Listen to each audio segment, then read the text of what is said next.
రామన్నపేటలో అయ్యప్పగుట్ట దగ్గర శ్రీ రాజరాజేశ్వర స్వామి జాతర ఘనంగా నిర్వహించారు. వేల్పూర్ మండలంలోని రామన్నపేట అయ్యప్పగుట్ట శ్రీ రాజరాజేశ్వర స్వామి జాతర అమావాస్య ఆదివారం రోజున అయ్యప్పగుట్ట ఆలయ కమిటీ జాతర ఘనంగా నిర్వహించారు. ఆలయ అర్చకులు మాట్లాడుతూ ఉదయం 9:30 నుంచి చిన్న పల్లకి సేవ, గ్రామంలోని శివాలయం నుండి అయ్యప్పగుట్టకు ఊరేగింపుగా, మధ్యాహ్నం 12 గంటలకు బలి కార్యక్రమము, 12:30 నుండి అన్నప్రసాద సత్రము నిర్వహించారు. భక్తులకు కోరిన కోరికలు తీరుతాయని భక్తుల ప్రగాఢ నమ్మకం. భక్తులు అయ్యప్పగుట్ట చుట్టూ ఎడ్ల బండ్లతో చిన్న సావసేవ తిరిగే కార్యక్రమం.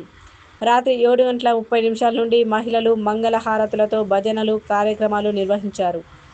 భక్తులు భారీ మొత్తంలో జాతరలో పాల్గొన్నారు. అన్నదాన సత్రం దగ్గర నీళ్ళలో ఆడుతున్నారట కాబట్టి పెద్దవాళ్ళు గమనించాల్సిందిగా తెలియజేస్తున్నాము. చిన్నపిల్లలు కోనేరు దగ్గర ఆట పెడుతుందట కాబట్టి పెద్దవాళ్ళు గణేష్ గారు నేటి అన్నదాన సత్రం కోసం 111 రూపాయలు విరాళంగా ఇవ్వడం జరిగింది. వారికి వారి కుటుంబానికి స్వామివారి ఆశీస్సులు.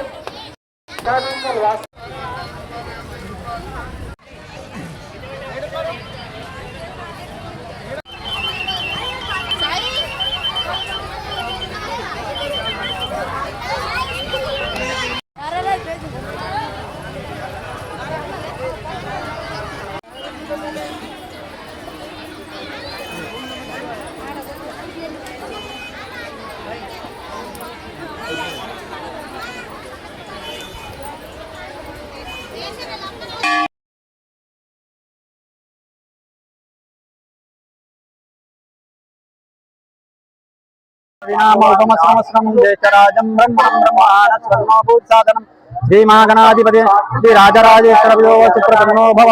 శ్రీ రాజరాజేశ్వర అయ్యల స్వామి జాతర మహోత్సవం కార్యక్రమంగా ఘనంగా విశ్వవాసు నామ సంవత్సరం పుణ్యకాలం శ్రీ రాజరాజేశ్వర మహోత్సవ జాతర ఘనంగా జరగాలని శ్రీ రాజరాజేశ్వర పుణ్యకాలం అయ్యల జాతర జరపబడుతున్నది. కావున భక్తులు విశేషంగా వచ్చినటువంటి ఈ దేవాలయం పురాతనమైనది. ఈ అయ్యల స్వామి ప్రతి సంవత్సరం ప్రతి మాసం ప్రతి సంవత్సరం వస్తూనే ఉంటారు భక్తులు. తండోపతండ మోర్తాడ్, వేల్పూర్, భీమ్గల్, దోన్పాల్, ఆర్మూర్, నిజామాబాద్, ఆదిలాబాద్, మహారాష్ట్ర నుంచి కూడా భక్తులు విశేషంగా వస్తూ ఉంటారు. ఈ అయ్యల స్వామి జాతర ప్రతి సంవత్సరం మహా ఘనంగా వైభవంగా జరుగుతుందని